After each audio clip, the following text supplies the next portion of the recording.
Bienvenue à ce grand live sur votre chaîne Télé 50, 13 ans au service du Congo, au service des institutions, au service du peuple. Ce grand live est consacré justement à un seul dossier du soir.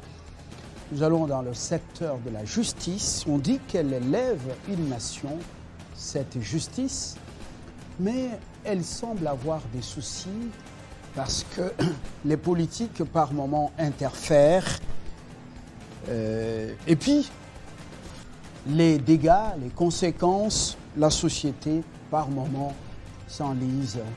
Et pourtant, ces slogans restent toujours sur toutes les lèvres. La justice élève une nation. On a recruté de nouveaux magistrats, ils sont nommés. Mais est-ce que la justice saura justement s'échapper comme l'oiseau du filet de l'azuleur des mains des politiques? C'est la grande question pour les cas d'espèce ce soir. La parcelle sur l'avenue de la Gombe au numéro 40. Oui, l'arrêt a été rendu et le jugement du Conseil d'État est foulé au pied par des politiques. Est-ce qu'il y a eu violation délibérée de la Constitution? On en parle ce soir avec Chibangu Benoît. Il est juriste victime et surtout avocat victime. Voilà l'essentiel de ce grand live sur votre chaîne. Dans quelques instants, le débat.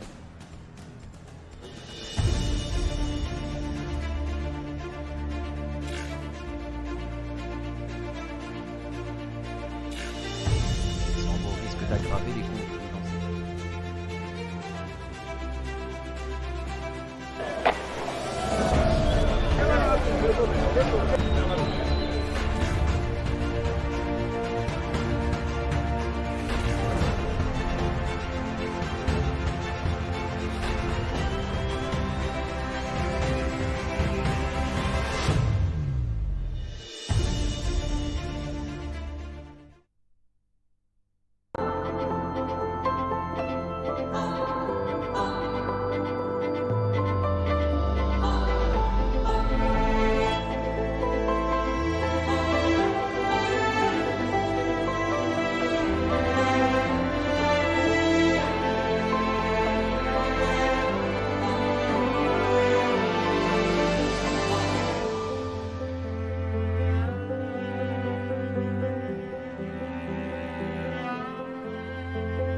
Je reçois Benoît. Chibangu Ilunga sur ce plateau. Il est avocat, il est en même temps victime de ce qui arrive à la Gombe. Monsieur Chibangu, bonsoir. Bonsoir, monsieur le journaliste. Vous êtes parmi les juristes et les avocats plus expérimentés du pays, avec une expertise avérée. Mais pour le cas qui vous concerne ce soir ou qui nous intéresse ce soir, c'est donc la parcelle située au numéro 40 de l'avenue de la Gombe, ici à Kinshasa, l'arrêt RA 673 a été rendu par le Conseil d'État, l'une des juridictions de ce pays depuis la fragmentation de la Cour suprême, l'ex ou la défunte Cour suprême de justice. La Constitution est-elle délibérément violée? On se pose la question, on revient sur une petite historique. Vous avez été délogé de manière brutale sur base de ce qu'on a appelé des logements administratifs. Et puis cet accord est ignoré par les politiques au gouvernement, notamment le ministre de l'Urbanisme et Habitat avec son collègue de la Justice. Comment ceci arrive dans notre pays? Il y a un motif de fierté quand même, Dans une démocratie pratiquement dont on parle en Afrique, et c'est ça, l'état de droit. Monsieur le journaliste, je vous remercie pour m'avoir reçu ce jour sur votre plateau. Et pour les rares fois où je passe à la télé, c'est souvent pour des sujets scientifiques où nous apportons notre petite contribution à l'édification de cet édifice qu'est la RDC dans sa branche de droit. Aujourd'hui, vous me posez la question de savoir, sans doute après avoir appris dans les news, dans les réseaux sociaux et sur certaines chaînes de télévision et de radio, le délogement brutal et très agressif qui a été perpétré sur mon bien, la parcelle 6 au numéro 40 de l'avenue de la Gombe, commune de la Gombe, inscrite au plan cadastral de la commune de la Gombe sous le numéro 6510. Pour la petite histoire, cette parcelle m'appartient. J'en détiens un certificat d'enregistrement en bonne et due forme qui est aujourd'hui inattaquable et mon certificat d'enregistrement a été produit à la suite du contrat de vente passé entre la succession de feu le général Barouti Milengo Louis, qui lui-même a obtenu cette parcelle couverte par le certificat d'enregistrement depuis 1990, plus précisément le 31 décembre 1990, et ce, après avoir conclu un contrat de cession avec la République démocratique du Congo, représenté en son temps par Feu Kinzonzi, qui était ministre de portefeuille, et donc habilité à ce faire. Et je dois signaler qu'avant que Kinzonzi signe le contrat de cession avec le général Barouti, il avait reçu l'ordre de la présidence et le feu vert de la présidence de l'époque, après demande par le ministre de la Défense, avec ses autres collègues, délibéré au niveau de la présidence, on lui a autorisé de pouvoir signer aux fins de transférer la propriété de la parcelle 6 au numéro 40 de la Gombe à feu le général Barouti. Alors, nous avons appris, moi j'étais en déplacement, j'étais pour des soins médicaux, j'étais en Europe. J'apprends que dans la nuit du 26 au 27 mai 2023, vers 3 heures du matin, il y a un groupe de militaires qui se sont introduits dans ma parcelle, cagoulés, cachant totalement leur face, porteurs des armes de guerre, et ils sont venus, ils ont arrêté, bastonné, tabassé et molesté les occupants de la parcelle, qui sont en réalité des responsables de famille, des gens qui prennent soin de leur famille ainsi que de ceux qui vivent à leurs dépens. Ils ont été amenés au niveau de la DEMIAP, pour ne pas la citer, et ces gens ont passé un bon quart d'heure là-bas, et les biens, tous les effets, meubles qui se trouvaient dans la parcelle ont été jetés à la rue et les autres sont portés disparus. Lorsque j'ai essayé de demander de quoi ça retourne, je verrai, pendant que j'étais en Europe, je verrai un conseiller du ministre Pius Mwabilou, parce que c'est de lui qu'il s'agit, qui est passé dans les médias pour dire, ben voilà, nous étions victimes, et que donc, pour lui, nous étions victimes d'un délogement qu'ils appellent administratif, en passant une notion qui n'existe pas en droit, un concept qui n'a pas cours légal en RDC, et je mets toute la communauté scientifique juridique à défi de pouvoir relever cela. Et donc, voilà, c'est comme ça que nous avons appris que M. Pius Mwabilou, ministre de son État, instrumentalise les fonctions gouvernementales qu'il exerce contre les citoyens, paisibles. Et donc, voilà un peu la petite histoire. Mais pour ne pas, si vous permettez, monsieur le journaliste... Très important, un élément, une Ouais. question de précision, parce que ce que vous dites n'est pas parole d'évangile. Le conseiller politique du ministre de l'Urbanisme Habitat, dans une tribune que nous avons lue, qualifie justement ces délogements d'administratifs réguliers. Et puis, implicitement, il reproche à vous, oui, à votre propriété de Maître Tshibangou, le manque d'actes translatifs. Que signifie l'acte translatif, justement, en droit foncier congolais, pour éclairer notre religion ce soir? Monsieur le journaliste, je vous remercie de tout cœur parce que votre question est vraiment pertinente. Alors, lorsque j'ai lu dans la presse, c'est que M. Kanangila, c'est comme cela qu'il s'appelle, conseiller politique du ministre Pius Mwabilou, il dit que quoique couverte par le certificat d'enregistrement, ma parcelle manquerait un soubassement, en termes clairs, l'acte translatif. Et s'il appelle acte translatif en droit, nous devrions alors expliquer ce que cela veut dire acte translatif. Très bonne question. Avant de pouvoir en arriver à l'acte translatif, je devrais d'abord commencer par vous dire que en droit foncier et immobilier de la RDC, l'acte translatif s'appelle le contrat. Le contrat signé entre la partie qui vend un bien immobilier avec la partie qui acquiert ce bien immobilier à titre onéreux. Et donc, du coup, s'il parle d'acte translatif, c'est sans doute pour essayer d'amener la confusion, parce que j'ai entendu parler de ce genre de choses dans différents salons politiques et salons de Kinshasa, où ils disent que non, pour eux, l'acte translatif, lorsque mon vendeur, Feu Général Barouti, avait acquis la propriété de l'État, devait être un arrêté ministériel d'abord de désaffectation et ensuite l'arrêté ministériel d'attribution. Cela est totalement faux. Permettez ? Voilà, pendant que vous arrosez un peu la gorge, c'est légitime pour un organisme. Vous allez en même temps nous dire concrètement si le droit au Congo, c'est un droit qui doit avoir des interprétations. Est-ce que vous qui sortez de la faculté droit, pourquoi autant d'interprétations, autant de contradictions? Monsieur le journaliste, c'est une très bonne question.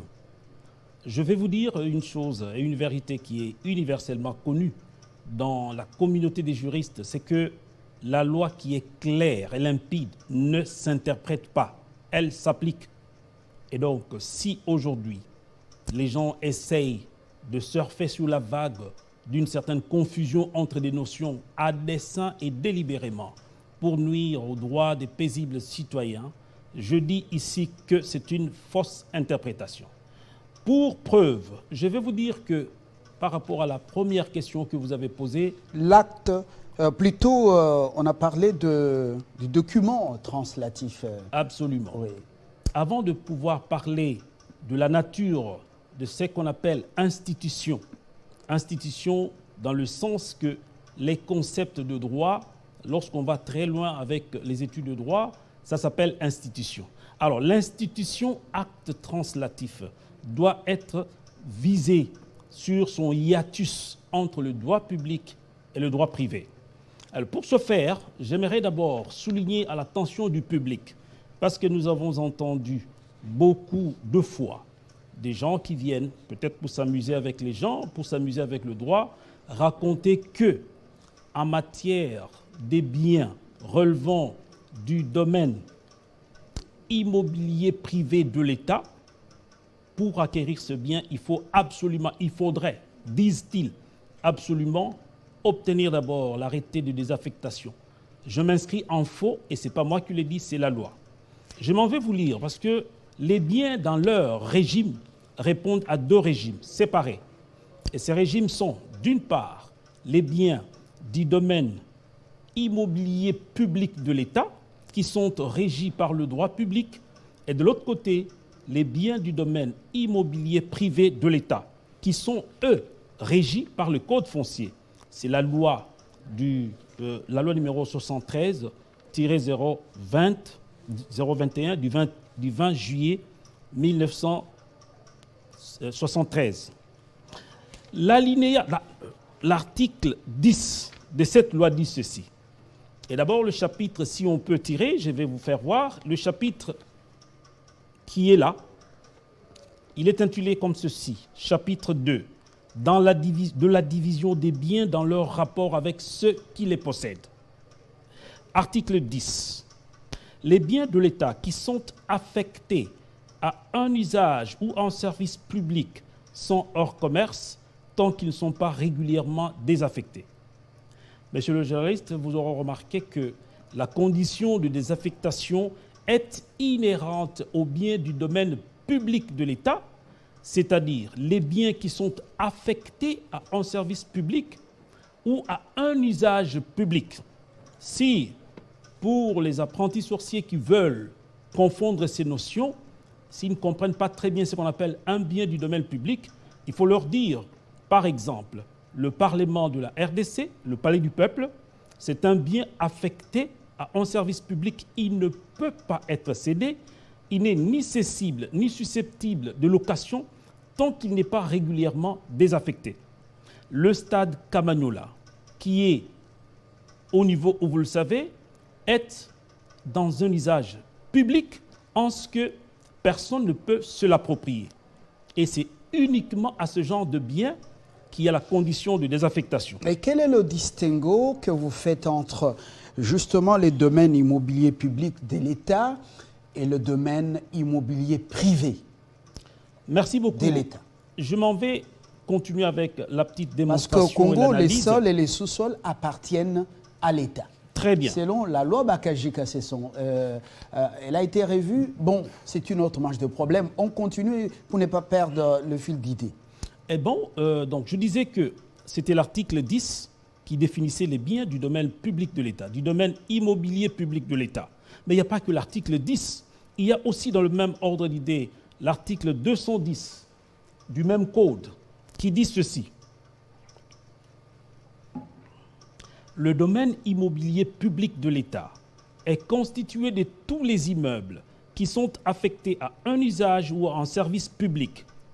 Deuxième alinéa, ces immeubles ne sont ni cessibles ni susceptibles de location tant qu'ils ne sont pas régulièrement désaffectés. Troisième alinéa est plus important. Ils sont régis par les dispositions particulières aux biens affectés à usage ou à un service public. Ça s'arrête là. C'est ça le domaine, le régime des biens du domaine immobilier public de l'État. Tout de suite, le législateur, pour montrer les hiatus, la différence entre ces deux catégories de biens, nous rentrons à l'article 11 qui dit ceci. Tous les autres biens de l'État restent dans le commerce, sauf les exceptions établies par la loi. Qu'est-ce que cela veut dire, rester dans le commerce?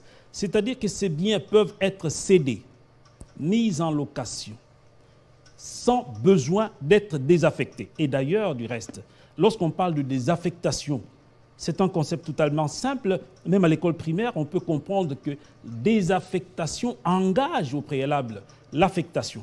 Et l'affectation, c'est quoi? C'est par rapport au service public que fait ce bien ou à l'usage public qu'en fait le public.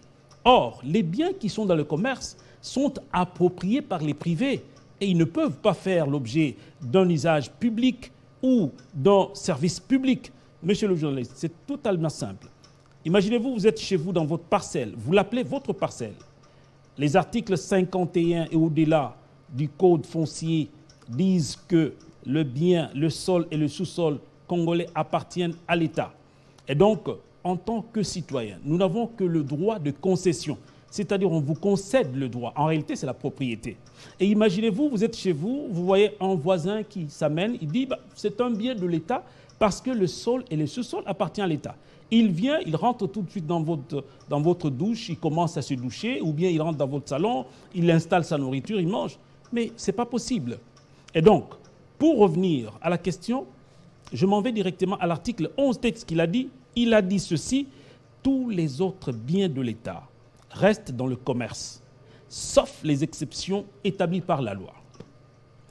Cet article est complété par les articles 211 à 213 du même code foncier qui disent notamment et respectivement ceci. L'article 211. Tous les autres immeubles font partie du domaine privé de l'État. Point. Deuxième alinéa. Ils sont régis par la présente loi et ses mesures d'application. Vous aurez remarqué, et j'espère que le public tout autant, ainsi que même M. Pius Mobile me suit, que l'article 11 disait que les biens l'article 10 plutôt, disait que les biens du domaine public du domaine immobilier public de l'État sont régis par des dispositions de droit public. Voilà. Alors que pour les biens du domaine privé de l'État, ils sont régis par le code foncier. Et je m'en vais donner une précision pour lever le voile une fois pour toutes. Article 212, dont le chapitre 2, titre 2 du même code, il dit ceci. D'abord, ce sont des dispositions générales. Dans les conditions prévues au présent titre, les immeubles du domaine privé de l'État peuvent faire l'objet soit de cession, soit d'un contrat de bail. Point final. Il n'y a pas une condition de désaffectation. Nulle part. La loi est là.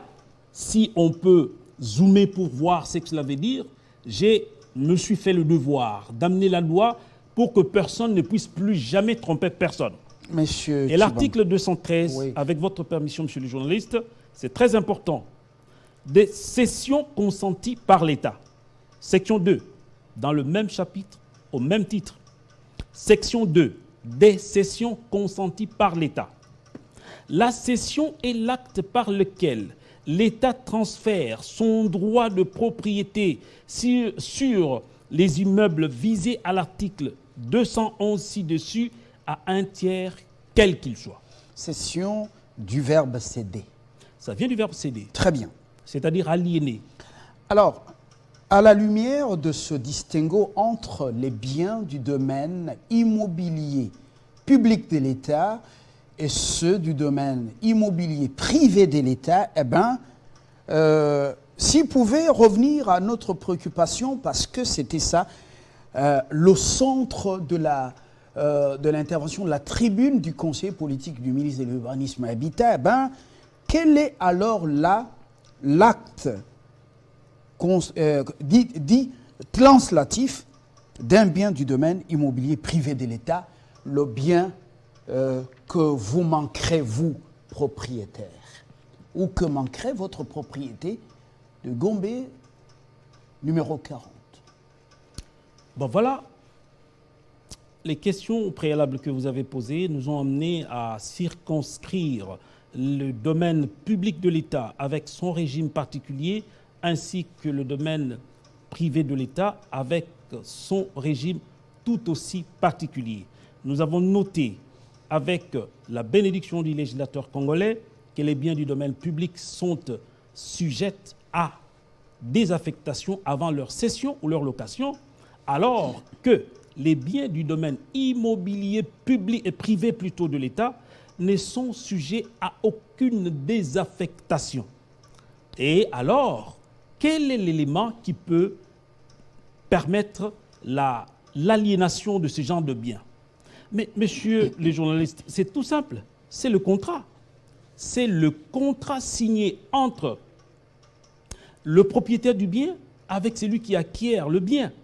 Et dans le cas qui a concerné, parce que d'ailleurs, j'ouvre une petite parenthèse pour dire... Donc la désaffectation vient avant l'aliénation. Pas du tout, monsieur le journaliste. En matière des biens immobiliers du domaine privé de l'État, il n'y a pas lieu à désaffecter. On ne peut pas faire dire au législateur ce qu'il n'a pas dit. Nous vous avons montré noir sur blanc que les articles 211, 212 et 213 du Code foncier disent que ces biens, en plus de l'article 211, disent que ces biens sont dans le commerce.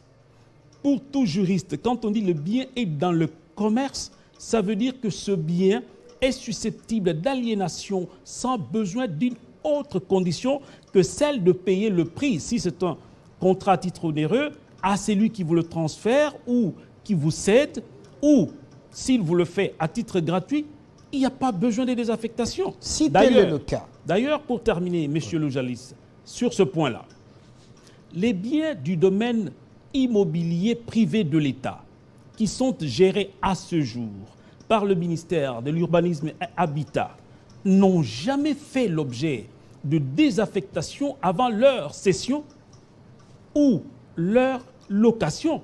Pour preuve, allez en ville, constatez le portefeuille immobilier de l'État.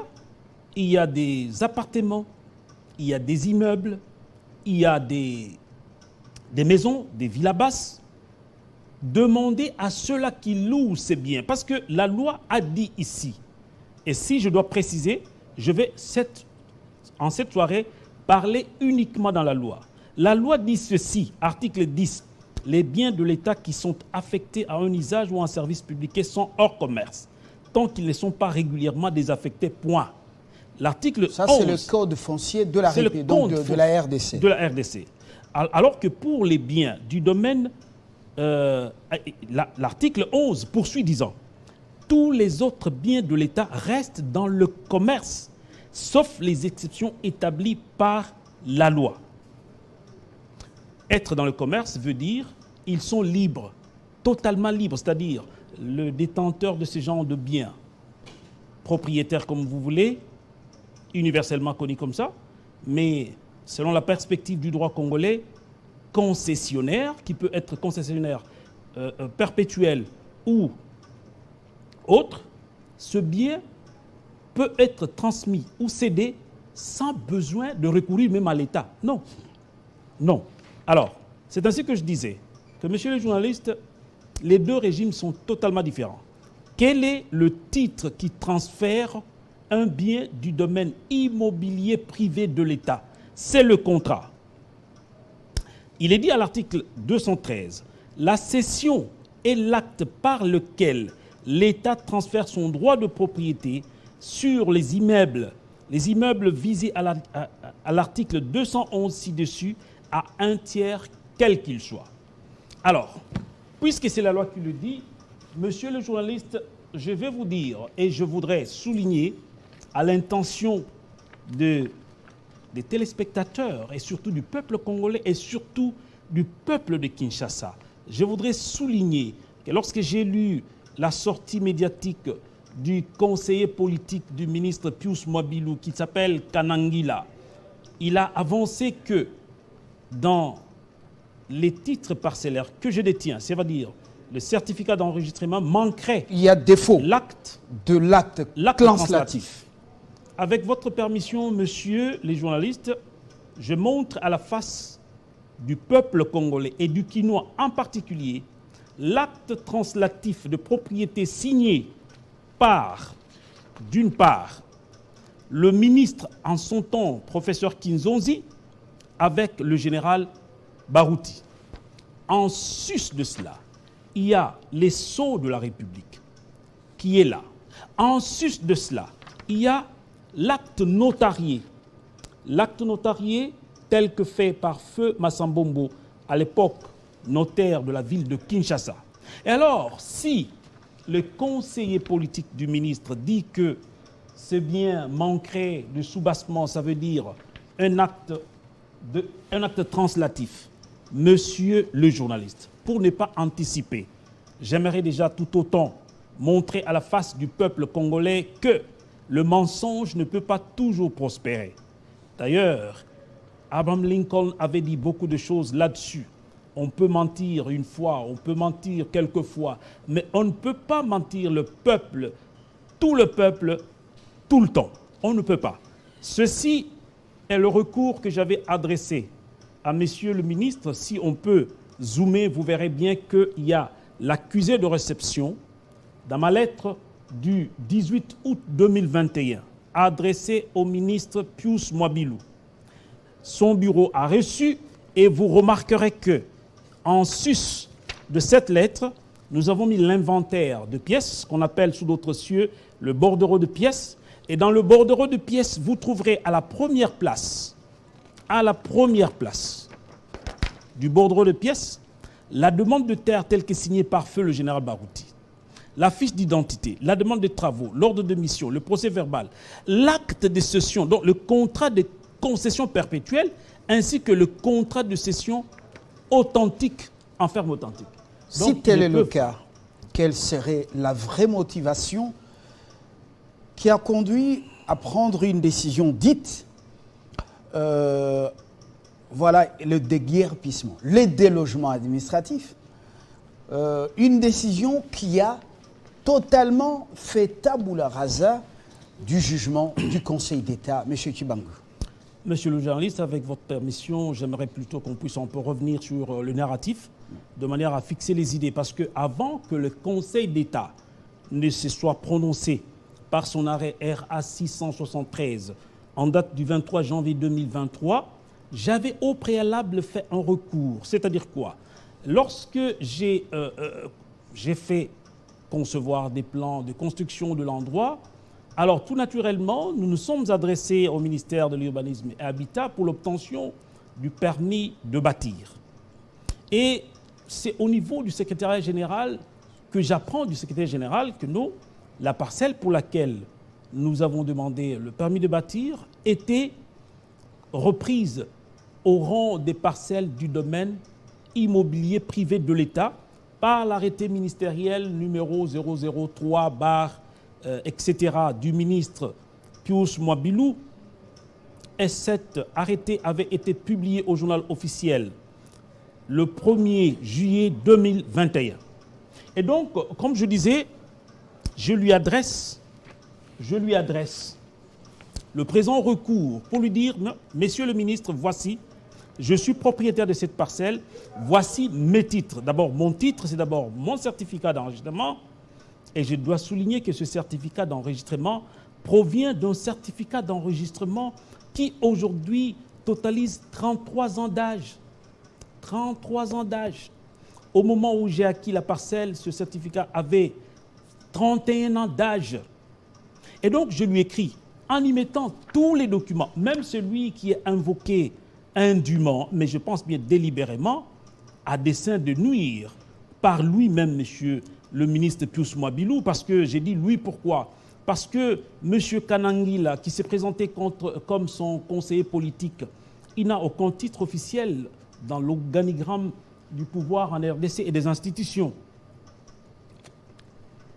Étant mandataire du mandant Pius Mwabilou, c'est donc Pius Mwabilou qui dit gravement et devant le public, contrairement aux évidences qui sont ici, il proclame qu'il n'y aurait pas un acte translatif. Alors, ma façon d'analyser ce qu'il a dit, c'est que s'il dit que le titre de M. Benoît Tshibangou Ilunga, que je suis, manquerait d'acte translatif. En d'autres termes, cela veut dire, je suppose, que nonobstant l'existence du certificat d'enregistrement en règle par lui, il manquerait un soubassement qu'on appelle le contrat de cession. Mais je vous ai montré que le contrat de cession a été donné à Pius Mwabilou. Alors finalement, vous êtes dépossédé comme plusieurs Congolais de ce bien légalement acquis et jusqu'à un délogement dit administratif, mais avec beaucoup de brutalité, avec une méthode très rude. On en vient quand même à cette étape du Conseil d'État, son jugement. Très bien, monsieur le journaliste. Donc, immédiatement après le recours que j'ai fait au ministre, comme je vous l'ai montré, avec accusé de réception du ministre, 3 mois après, étant donné que le ministre n'a pas répondu, il n'a même pas daigné répondre, nonobstant l'existence des annexes que je vous ai montrées, il n'a pas répondu dans le délai, alors j'étais obligé de saisir le Conseil d'État. J'ai fait ma requête devant le Conseil d'État, elle a été dûment notifiée au ministre, ainsi qu'elle a été publiée au journal officiel. Le ministre a envoyé son avocat, Maître Kabasele Moulumba Dibaya, parce que c'est de lui qu'il s'agit. Maître Kabasele Moulumba Dibaya prend un mémoire pour compte du ministre Pius Mwabilou. C'est en date due. Parce que mon recours... Vous pouvez résumer. Justement. Oui, vous pouvez résumer. C'est important. Oui. Il prend un mémoire pour compte du ministre, dont le ministre ne peut pas prétexter, ignorer. Et dans son mémoire, qu'est-ce qu'il dit? Et de mémoire de juriste et d'avocat surtout, c'était une première. Et je suppose que même les juges du Conseil d'État étaient choqués. Parce que qu'est-ce que dit le ministre? Il dit, messieurs du Conseil d'État, il vous appartient de vérifier si la requête déposée par le requérant Benoît Tshibangou Ilunga est assortie d'un inventaire des pièces. Et s'il y a inventaire de pièces, vérifier si la parcelle avait été régulièrement désaffectée. Ils n'ont allégué aucun fait, aucun document, aucune preuve qui dirait que cette parcelle serait le bien de l'État. Et alors, j'ai dit, mais c'est étrange comme défense. Non seulement, parce que là, monsieur le journaliste, il faut une fois pour toutes crever l'abcès en démontrant que tout ce qui avait été fait l'avait été dans les règles de l'art. Ils ne peuvent pas prétendre le contraire. J'ai ici avec moi la requête telle que déposée en date du 22 novembre 2021 devant le Conseil d'État. Et à cette requête, il est joint un inventaire de pièces qui renseigne notamment l'acte de transmission qui est là. Ça, c'est l'inventaire des pièces. Tout ça, ce sont les pièces qui ont été déposées. Et que donc, aujourd'hui, quand j'apprends que le ministre prétend qu'il n'y aurait pas eu un contrat de cession, je ne sais pas comment il faut qualifier ça. C'est de la mauvaise foi, c'est une boulimie, c'est une incurie. Mais il va trop loin. Parce que là, il y a des preuves écrites. Il y a des preuves écrites avec certification du Conseil d'État.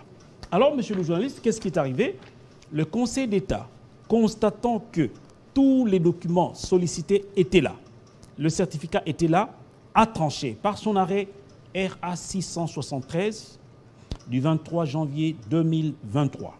Cet arrêt a été dûment signifié, je ne dis pas notifié, signifié, ça veut dire lorsque cet acte a été fait, la signification à travers le ministère d'un huissier, c'est-à-dire officier public assermenté pour ce faire, cet acte vaut acte authentique. Et donc l'arrêt du Conseil d'État, qui juge en premier et dernier ressort, a été dûment notifié à Monsieur le ministre Pius Mwabilou, au ministre de la Justice, ainsi qu'au président de la République, en date du 27 janvier 2023. Mais alors, c'est une date que vous avez évoquée qui est précise, mais comment expliquer qu'au Congo, un jugement rendu par le Conseil d'État soit ignoré tout simplement par les politiques au gouvernement? Est-ce que le Conseil d'État n'a pas le souci d'un État des droits? Qu'est-ce qui se passe concrètement? Vous dites-nous, est-ce que ce n'est pas les Congolais sont dépossédés de leurs biens à la Gombe jusqu'à la banlieue avec ces étrangers qui construisent des immeubles, ainsi de suite. Est-ce qu'il n'y a pas une collision quelque part derrière? Monsieur le journaliste, nous sommes en train de réfléchir à haute voix. Merci beaucoup, monsieur le journaliste, pour votre question pertinente. Avant de pouvoir répondre à cette question, j'aimerais d'abord vous montrer... Le temps est en train de... Absolument. Nous sommes en train de chuter. Oui, je vais d'abord vous dire que j'ai foi dans les instruments juridiques de notre pays.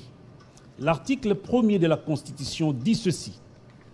La République démocratique du Congo est, virgule, dans ses frontières du 30 juin 1960, un État de droit. Je m'arrête là. En tant qu'un État de droit, nous savons qu'il existe 3 institutions, grandes institutions. Nous avons l'exécutif, le Parlement et la justice. Et donc, lorsque nous avons suivi le cheminement qu'il faut, d'abord, il faut que je puisse souligner à l'intention du public et de vous-même que déjà, en son temps, pendant que l'affaire était pendante devant la justice, voici la lettre qui a été prise par M. Pius Mwabilou. Cette lettre porte mise en demeure. Et il dit quoi? Faisant suite, etc., je vous mets en demeure de libérer le site en ayant 10 jours à dater de la réception de ce courrier pour vous éviter les désagréments d'un délogement administratif. Ça, c'est pris pendant que l'affaire est encore devant le Conseil d'État. C'est signé de sa main. Ce n'est même pas d'un proposé du ministère, c'est signé de lui-même. Cette lettre a été suivie par une autre, celle du directeur de la gestion immobilière, dans le même sens. Et donc, voilà, je reçois cela. Nous demandons de prendre les dispositions pour ne pas subir les humiliations. Voilà. Voilà. Et alors, parce qu'il envisageait de faire un déguerpissement administratif selon lui. Et donc, déjà, pour montrer l'incurie et le comportement Et dites-nous, pour vous, les droitistes congolais, parlez-nous en quelques mots du délogement administratif. Est-ce que ça existe dans le droit congolais? Je m'en vais vous le démontrer. Oui. D'abord, l'article 151 de la Constitution dit ceci, en réalité, en rapport avec les actes que je vous ai montrés du ministre et de ses préposés. Le pouvoir exécutif, article 151, alinéa 1er de la Constitution, le pouvoir exécutif ne peut donner d'injonction au juge dans l'exercice de sa juridiction, ni statuer sur les différends, ni entraver le cours de la justice, ni s'opposer à l'exécution d'une décision de justice. C'est une interdiction impérieuse faite à l'exécutif. Et l'article 3 de la même disposition dit ceci: toute loi dont l'objectif est manifestement de fournir une solution à un procès en cours est nulle et de nul effet. Alors je reviens à ce que vous avez dit. En plein procès, vous êtes averti de quitter l'immeuble ou la parcelle. Donc vous comprenez que c'est en violation. L'exécution, la décision a été exécutée. Et vous, les droitistes, le jugement, plutôt le délogement administratif, est-ce qu'il existe en droit congolais? Ça signifie quoi? Vous avez compris déjà, monsieur le journaliste, et le public congolais, sans doute, vous avez déjà compris que l'exercice de violation continuelle et délibérée de la Constitution par le ministre Pius Mwabilou a toujours été sa politique de gouvernance. Parce que je le constate, comme je disais, pendant que l'affaire était pendante devant le Conseil d'État, il a pris des actes contraires. Et après, maintenant, je subis ce qu'on appelle un délogement administratif. En tout cas, en ce qui me concerne, de tout le temps que j'ai passé, je n'ai pas fait de trop grandes études. Mais tout le monde sait que pour devenir avocat, il faut avoir fait au moins 5 années de droit et au moins 2 ans. 2 ans de stage avant d'obtenir le certificat, l'attestation de fin de stage. Et donc, j'ai fait au moins 7 ans pour devenir ce que je suis. Et donc, j'ai appris le droit. J'ai appris le droit administratif avec les grands professeurs qui détiennent la chaire du droit administratif, notamment professeur Vundawe, professeur Kabange Tabala, et je les mets au défi de pouvoir me démontrer s'il existe une conception, un concept de délogement administratif. Ça n'existe pas en droit congolais. Et donc, ce qu'il a fait, c'est totalement une violation de la Constitution et des lois de la République. Le délogement, le déguerpissement, c'est un mécanisme qui ne peut être mu que par et à la suite d'une décision de justice devenue inattaquable. Ce qu'on appelle dans le langage courant des juristes chose jugée, qui a acquis la force des choses jugées. Et donc, le délogement dit administratif, c'est une création de M. Pius Mwabilou pour pouvoir nuire à mes intérêts. Monsieur le journaliste, vous avez posé une très bonne question. Il faut que je vous dise que la loi congolaise... Vous avez 2 minutes. Voilà. La loi congolaise, disons, l'article 62 de la Constitution, dit ceci: nul n'est censé ignorer la loi. Et l'alinéa 2 de cet article dit que toute personne est tenue de respecter les lois de la République. Et donc, si M. Pius n'a pas respecté les lois de la République, allez-y voir pourquoi il le fait. Mais moi, j'ai trouvé la raison pour laquelle il est en train d'agir en violation totale et flagrante, de la Constitution ainsi que des lois. Nous avons ici le mémoire pris par Pius Mwabilou à travers son conseil, maître Kabasele Mulumba Dibaya. J'ai été aussi l'objet de tentatives d'expoliation par des faussaires dans la ville de Kinshasa sur ma parcelle. Je les ai amenés en justice, et notamment en justice pénale, où certains ont été condamnés et ils sont en fuite, et où d'autres ne viennent qu'avec, pour argument, la suspicion des juridictions. Alors, je suis étonné de voir que le même avocat de M. Pius Mwabilou, il défend Pius Mwabilou devant les conseils d'État et dans la même période, devant les autres juridictions civiles, il défend les partis qui sont des faussaires. J'ai dénoncé cela auprès de Pius Mwabilou. Les documents sont là. Je l'ai dénoncé, il n'a jamais répondu. Cela veut dire quoi? Kindimo consent.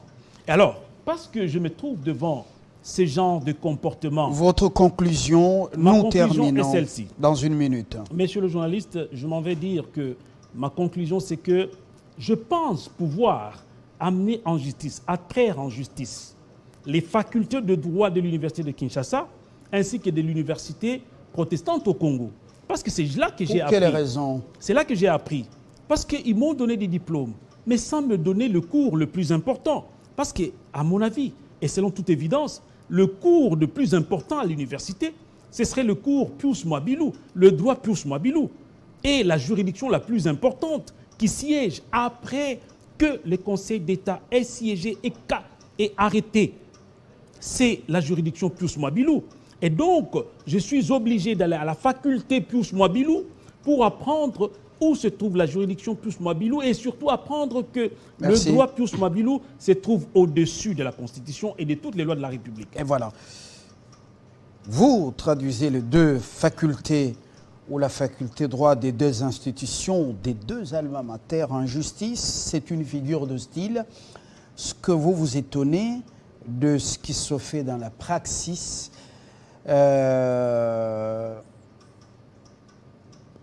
Alors, le Conseil d'État a été donc saisi pour démontrer que le jugement est foulé aux pieds, n'est pas appliqué. La suite. Mais nous aurons aussi la version du ministère de l'Urbanisme et Habitat par voie, par conseil, ou lui-même, le ministre, pour pouvoir peut-être déboulonner ce qu'il pense ne pas être la vérité. Mais Chibangu Benoît Ilunga a parlé avec son cœur, avec l'argumentaire massu, basé sur les textes légaux. Vous l'avez suivi, à vous de juger. Monsieur le journaliste, faites-moi la grâce de dire que je veux justement que M. Pius Mwabilou vienne sur votre plateau contredire les lois que j'ai exhibées. J'ai invité... Évidemment, comme il a son propre droit et ses propres juridictions qui sont au-dessus apparemment de la Constitution et de toutes les institutions de la République. Et surtout que le président de la République a dit ceci lorsqu'il a pris son mandat. Je vais faire des Congolais des millionnaires. Mais nous sommes combattus en ville, Monsieur le Président de la République, son Excellence Félix Antoine Tshisekedi Tshilombo, par M. Pius, qui va contre votre politique.